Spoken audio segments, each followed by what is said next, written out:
तुम्ही फडणवीसांचं ऐकून गेम करताय का अशा शब्दामध्ये जरांगेंनी तपासणीसाठी आलेल्या डॉक्टरांना झापलंय। उपोषणाला बसताना जरांगेंची शुगर 70 होती, मग आता ती शुगर 83 कशी झाली असा सवाल उपस्थित करत जरांगेंनी वैद्यकीय पथकाची खरडपट्टी काढली। गेल्या 4 दिवसांपासून मनोज जरांगे उपोषणाला बसलेत। आज त्यांची तब्येत काहीशी खालावल्यामुळे डॉक्टर तपासणीसाठी आलेले होते, त्यावेळी जरांगेंनी डॉक्टरांना सुनावलंय।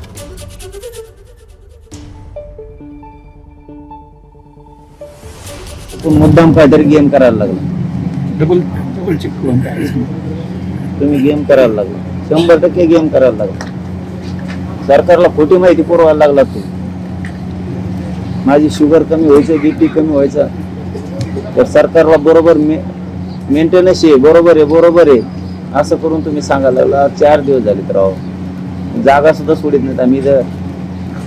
रात्री सुद्धा पोलिस जागेत, रात्रंदिवस पोलिस झोपले तर CCTV आमची जागे। सरकारला बरोबर तुम्ही माहिती देताय की बरोबर आहे, काय अडचण नाही।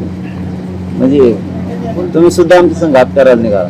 रिपोर्ट काय रिपोर्ट करणार आहे तुम्ही? रिपोर्ट जसे लिहितात तशीच ना। शुगर कमी व्हायला पाहिजे तर वाढत चालली, बीपी कमी व्हायला पाहिजे तर ते पण बरोबर मेंटेन दाखवतात। बरोबर आहे। वा ABP माझा, उघडा डोळे बघा नीट।